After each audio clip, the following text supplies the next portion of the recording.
ओम परमात्मने नमः। पूर्व श्लोक में कहे हुए ज्ञानी अर्थात प्रेमी भक्त की वास्तविकता और उसके भजन का प्रकार आगे के श्लोक में बताते हैं।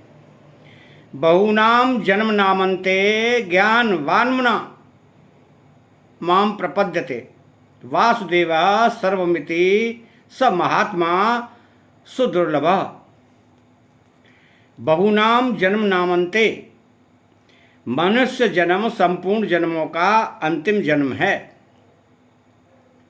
भगवान ने जीवन को मनुष्य शरीर देकर उसे जन्म मरण के प्रवाह से अलग होकर अपनी प्राप्ति का पूरा अधिकार दिया है, परंतु यह मनुष्य भगवान को प्राप्त न करके राग के कारण फिर पुराने प्रवाह में अर्थात जन्म मरण के चक्कर में चला जाता है।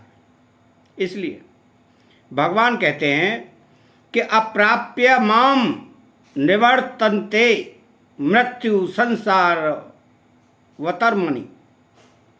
जहाँ भगवान आसुरी योनियों और नरकों के अधिकारियों का वर्णन करते हैं, वहाँ दुर्गुण दुराचारों के कारण भगवत प्राप्ति की प्रार्थना न दिखने पर भी भगवान कहते हैं कि माम प्राप्यैव कौन्तेय ततो यान्त्यधमाः माम गतिम। अर्थात मेरे को प्राप्त किए बिना ही ये प्राणी अधम गति को चले गए, अर्थात वे मरने के बाद मनुष्य योनि में भी चले जाते तो कम से कम मनुष्य तो रह जाते, पर वो मेरी प्राप्ति का पूरा अधिकार प्राप्त करके भी अधम गति को चले गए। संतों की वाणी में, शास्त्रों में आता है कि मनुष्य जन्म केवल अपना कल्याण करने के लिए मिला है, विषयों का सुख भोगने के लिए तथा स्वर्ग की प्राप्ति के लिए नहीं। इसलिए गीता ने स्वर्ग की प्राप्ति चाहने वालों को मूढ़ और तुच्छ बुद्धि वाले कहा। अविपश्चितः और अल्प मेधसाम। यह मनुष्य जन्म संपूर्ण जन्मों का आदि जन्म भी है और अंतिम जन्म भी है। संपूर्ण जन्मों का आरंभ मनुष्य जन्म से ही होता है, अर्थात मनुष्य जन्म में किए हुए पाप 84 लाख योनियों और नरकों में भोगने पर भी समाप्त नहीं होते, बाकी ही रहते हैं। इसलिए यह संपूर्ण जन्मों का आदि जन्म है। मनुष्य जन्म में संपूर्ण पापों का नाश करके, संपूर्ण वासनाओं का नाश करके अपना कल्याण कर सकते हैं, भगवान को प्राप्त कर सकते हैं। इसलिए संपूर्ण जन्मों का अंतिम जन्म है। भगवान ने 8वें अध्याय के 6वें श्लोक में कहा है कि जो मनुष्य अंत समय में जिस जिस भाव का स्मरण करते हुए शरीर छोड़कर जाता है, उस भाव को ही वह प्राप्त होता है। इस जन्म इस तरह मनुष्य को जिस किसी भाव का स्मरण करने में जो स्वतंत्रता दी गई है, इससे मालूम होता है कि भगवान ने मनुष्य को पूरा अधिकार दिया है, अर्थात मनुष्य के उद्धार के लिए भगवान ने अपनी तरफ से यह अंतिम जन्म दिया है। अब इसके आगे यह नए जन्म की तैयारी कर ले अथवा अपना उद्धार कर ले, इसमें यह सर्वदा स्वतंत्र है। इस बात को लेकर गीता मनुष्य मात्र को परमात्मा प्राप्ति का अधिकारी मानती है और डंके की चोट पर कहती है कि खुले शब्दों में कहती है कि वर्तमान का दुराचारी से दुराचारी पूर्व जन्म के पापों के कारण नीच योनि में जन्मा हुआ पाप योनि और चारों वर्ण वाले स्त्री पुरुष, ये सभी भगवान का आश्रय लेकर परम गति को प्राप्त हो सकते हैं। ऐसा विचित्र पाप योनि शब्द कहा है जिसमें शूद्र से भी नीचे कहे और जाने वाले चांडाल, यवन आदि तथा पशु पक्षी कीट पतंग लता वृक्ष आदि सभी के लिए जा सकते हैं। हाँ, यह बात अलग है कि पशु पक्षी आदि मनुष्यतर प्राणियों में परमात्मा की तरफ चलने की योग्यता नहीं है, परंतु परमात्मा के अंश होने से उनके लिए परमात्मा की तरफ से मना नहीं है। उनमें से बहुत से प्राणी भगवान और संत महापुरुषों की कृपा से तथा तीर्थ और भगवत धाम के प्रभाव से परम गति को प्राप्त हो जाते हैं। देवता भोग योनि हैं, वे भोगों में ही लगे रहते हैं, इसलिए उनको अपना उद्धार करना है ऐसा विचार नहीं होता। परंतु वे अगर किसी कारण से भगवान की तरफ लग जाएं तो उनका भी उद्धार हो जाता है। इंद्र को भी ज्ञान प्राप्त हुआ था, ऐसा शास्त्रों में आता है। तो भगवान की तरफ से मनुष्य मात्र का जन्म अंतिम जन्म है, कारण कि भगवान का यह संकल्प है कि मेरे दिए हुए शरीर से यह अपना कल्याण कर ले, अतः यह अपना कोई संकल्प न रखकर केवल निमित्त मात्र बन जाए तो भगवान के संकल्प से उनका कल्याण हो जाए। तो जैसे अर्जुन से भगवान ने कहा है कि मेरे द्वारा मारे हुए को ही तू मार दे, मया हंतामस्तन त्वं जहि मां व्यथिष्ठाः, तू युद्ध कर, तेरी विजय होगी, युद्धस्य जेतासी। इसी तरह से भगवान ने कृपा करके मनुष्य शरीर दिया है। अगर मनुष्य भगवान से विमुख होकर संसार के राग में न फंसे तो भगवान के उस संकल्प से अनायास ही मुक्त हो जाए। भगवान का संकल्प ऐसा नहीं है कि साधक की इच्छा के बिना उसका कल्याण हो जाए, अर्थात जैसे साप या वरदान दिया जाता है वैसा यह संकल्प नहीं है। तो फिर कैसा है यह संकल्प? भगवान ने मनुष्य को अपना कल्याण करने की स्वतंत्रता इस मनुष्य जन्म में दी है। अगर यह प्राणी उस स्वतंत्रता का दुरुपयोग न करे, अर्थात भगवान और शास्त्रों से विपरीत न चले, कम से कम अपने विवेक के विरुद्ध न चले, तो उससे भगवान और शास्त्रों के अनुकूल चलना स्वाभाविक होगा। कारण कि भगवान और शास्त्रों से विपरीत न चलने पर दो अवस्थाओं में से एक अवस्था स्वाभाविक होगी, या तो वह शरीर इंद्रियां मन बुद्धि से कुछ नहीं करेगा या केवल भगवान और शास्त्र के अनुकूल ही करेगा। कुछ नहीं करने की अवस्था में, अर्थात कुछ करने की रुचि न रहने की अवस्था में मन बुद्धि इंद्रियों आदि के साथ संबंध विच्छेद हो जाता है। कारण कि कुछ न कुछ करने की इच्छा से ही कर्तृत्वाभिमान उत्पन्न होकर अंतःकरण और इंद्रियों के साथ संबंध जुड़ता है और अपने लिए करने के फल के साथ संबंध जुड़ता है। कुछ भी न करने से न कर्तृत्वाभिमान होगा न फलेच्छा होगी, प्रत्युत स्वरूप में स्वतः सिद्धि होगी। शास्त्र की आज्ञा के अनुसार निष्काम भाव पूर्वक कर्म करने की अवस्था में करने का प्रवाह मिट जाता है और क्रिया तथा पदार्थ से संबंध विच्छेद हो जाता है। क्रिया और पदार्थ से संबंध विच्छेद होने से नई कामना होगी नहीं और पुराना राग मिट जाएगा तो स्वतः बोध हो जाएगा। तत्व स्वयं योग संसिद्ध काले नात्मनि विन्दति। गीता में आया है कि निष्काम भाव से विधि पूर्वक अपने कर्तव्य कर्म का पालन किया जाए तो अनादिकाल से बने हुए संपूर्ण कर्म नष्ट हो जाते हैं। ज्ञान योग से मनुष्य संपूर्ण पापों से तर जाता है। भगवान भक्त को संपूर्ण पापों से मुक्त कर देते हैं और जो भगवान को अज अनादि जानता है वह संपूर्ण पापों से मुक्त हो जाता है।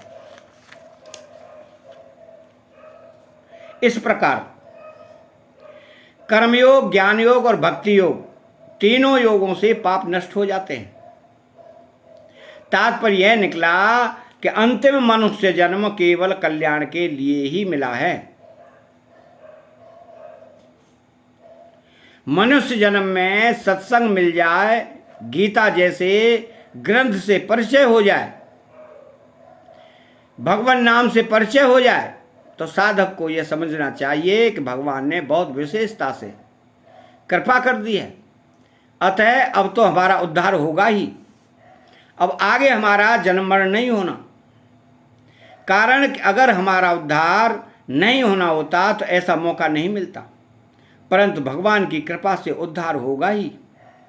इसके भरोसे साधन नहीं छोड़ना चाहिए, प्रत्युत तत्परता और उत्साहपूर्वक साधन में लगे रहना चाहिए। समय सार्थक बने, कोई समय खाली न जाए, ऐसी सावधानी हरदम रखनी चाहिए। परंतु अपने कल्याण की चिंता नहीं करनी चाहिए, क्योंकि अब तक जिसने इतना प्रबंध किया है वही आगे भी करेगा। जैसे किसी ने भोजन के लिए निमंत्रण दे दिया, आसन बिछा दिया, आसन पर बिठा दिया, पत्तल दे दी, लोटे में जल भरकर पास में रख दिया। अब कोई चिंता करे कि यह व्यक्ति भोजन देगा कि नहीं देगा, तो यह बिल्कुल गलती की बात है। कारण कि अगर भोजन नहीं देना होता तो वह निमंत्रण क्यों देता, तो भोजन की तैयारी क्यों करता। पर जब उसने निमंत्रण दिया है, बुलाया है, तैयारी की है, तब उसको भोजन देना ही पड़ेगा। हम भोजन की चिंता क्यों करें।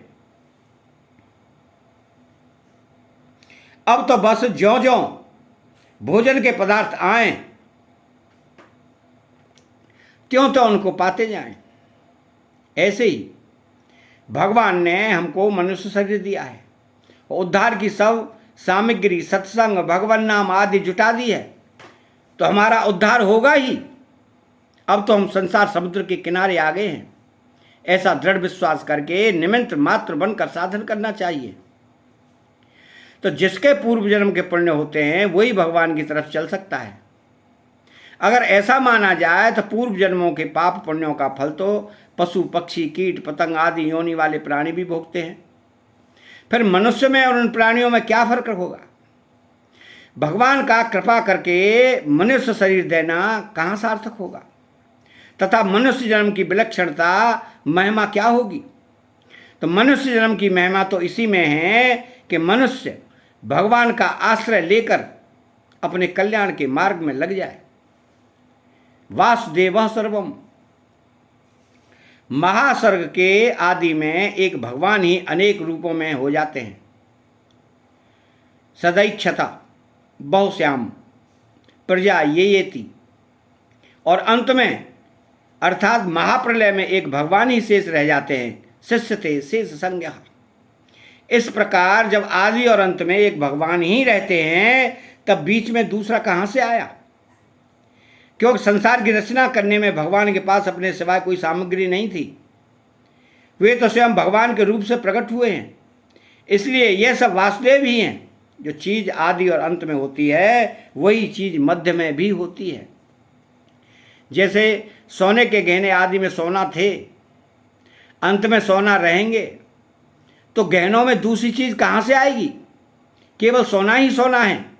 मिट्टी से बनने वाले बर्तन पहले मिट्टी थे और अंत में मिट्टी हो जाएंगे, तो बीच में मिट्टी के सिवाय क्या है। केवल मिट्टी ही मिट्टी है। खांड से बने हुए खिलौने पहले खांड थे, अंत में खांड ही हो जाएंगे, तो बीच में खांड के सिवाय क्या है। तो केवल खांड ही खांड है।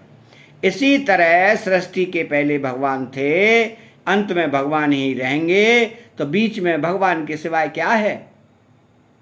केवल भगवान ही भगवान है। जैसे सोने को चाहे गहनों के रूप में देखे, चाहे पासे के रूप में देखे, चाहे वर्क के रूप में देखे, है वो सोना ही। ऐसे ही संसार में अनेक रूपों में अनेक आकृतियों में एक भगवान ही है। तो जब तक मनुष्य की दृष्टि गहनों की तरफ, उसकी आकृतियों की तरफ रहती है, उसी को महत्व देती है, तब तक यह सोना ही है। इस तरह उसकी दृष्टि नहीं जाती। ऐसे ही जब तक मनुष्य की दृष्टि संसार की तरफ रहती है, उसी को महत्व देती है, तब तक सब कुछ भगवान ही है। इस तरफ उसकी दृष्टि नहीं जाती। परंतु जब गहनों की तरफ दृष्टि नहीं रहती तब गहनों में सोने की भावना नहीं होती, प्रत्युत यह सोना ही है ऐसी भावना होती है। ऐसे ही जब संसार की तरफ दृष्टि नहीं रहती तब संसार में भगवान की भावना नहीं होती, प्रत्युत सब कुछ भगवान ही है। भगवान के सिवाय दूसरा कुछ है ही नहीं, ऐसी भावना होती है। कारण कि संसार में भगवान की भावना करने से संसार की सत्ता साथ में रहती है, अर्थात संसार की भावना रखते हुए, उसकी सत्ता मानते हुए उसमें भगवान की भावना करते हैं। अतः जब तक संसार की सत्ता मानते हैं, संसार को महत्व देते हैं, तब तक संसार में भगवान की भावना करते रहने पर भी वासुदेव सर्वम का अनुभव नहीं होता। ब्रह्मभूत मनुष्य निर्वाण ब्रह्म को प्राप्त होता है। ब्रह्मभूत योगी को उत्तम सुख मिलता है। ब्रह्मभूत भगवान की पराभक्ति को प्राप्त होता है और उस भक्ति से तत्व को जानकर उसमें प्रवेश करता है। गीता की दृष्टि से ये तीनों ही अवस्थाएं हैं। अवस्थाओं में परिवर्तन होता है, परंतु वासुदेव सर्वम, यह अवस्था नहीं है, प्रत्युत वास्तविक तत्व है। इसमें कभी परिवर्तन नहीं होता। तो यह जो कुछ संसार दिखता है सब भगवान का ही स्वरूप है। भगवान के सिवाय संसार की स्वतंत्र सत्ता भी नहीं है, नहीं, और कभी नहीं, और कभी होगी भी नहीं। अतः देखने, सुनने और समझने में जो कुछ संसार आता है वह सब का सब भगवत स्वरूप ही है। भगवान की आज्ञा है कि मनसा वचसा दृष्टया गृह्यते अन्यैरपीद्रियैः अहमैव न मंतो अन्यदिति बुद्ध्यध्वमज्जसा।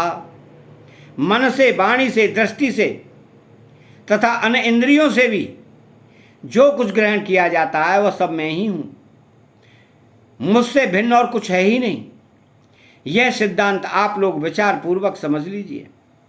इस आज्ञा के अनुसार ही उस ज्ञानी अर्थात प्रेमी का जीवन हो जाता है। वह सब जगह भगवान को ही देखता है। यो माम पश्यति सर्वत्र सर्वच मयि पश्यति, वह सब कुछ करता हुआ भी भगवान में ही रहता है। तो सर्वदा वर्तमानो अपि सयोगी मयि वर्तते। किसी को एक जगह भी अपनी प्रिय वस्तु मिल जाती है तो उसको बड़ी प्रसन्नता होती है। फिर जिसको सब जगह ही अपने प्यारे इष्ट देव का अनुभव होता है उसकी प्रसन्नता का, आनंद का क्या ठिकाना। उस आनंद में विभोर होकर भगवान का प्रेमी भक्त कभी हंसता है तो कभी रोता है, कभी नाचता है और कभी चुप होकर शांत हो जाता है। इस तरह उसका जीवन अलौकिक आनंद से परिपूर्ण हो जाता है। फिर उसके लिए कुछ भी करना, जानना, पाना बाकी नहीं रहता। वह सर्वदा पूर्ण हो जाता है, अर्थात उसके लिए किसी भी अवस्था में, किसी भी परिस्थिति में कुछ भी प्राप्त करना बाकी नहीं रहता। जो भक्ति मार्ग पर चलता है वह यह सत्य है और यह असत है, इस विवेक को लेकर नहीं चलता। उसमें विवेक ज्ञान की प्रधानता नहीं रहती, उसमें केवल भगवत भाव की ही प्रधानता रहती है। तो केवल भगवत भाव की प्रधानता रहने के कारण उसके लिए यह सब संसार चिन्मय हो जाता है। उसकी दृष्टि में जड़ता रहती ही नहीं। तो भगवान में तल्लीनता होने से भक्त का शरीर भी जड़ नहीं रहता, प्रत्युत चिन्मय हो जाता है। जैसे मीराबाई का शरीर चिन्मय होने से भगवान के विग्रह में लीन हो गया था। ज्ञान मार्ग में जहाँ सत असत का विवेक होता है वहाँ परिणाम में सत असत दो की सत्ता नहीं रहती, केवल सत स्वरूप ही रह जाता है। परंतु भक्ति मार्ग में सत असत सब कुछ भगवत स्वरूप ही हो जाता है। फिर भक्त भगवत स्वरूप संसार की सेवा करता है।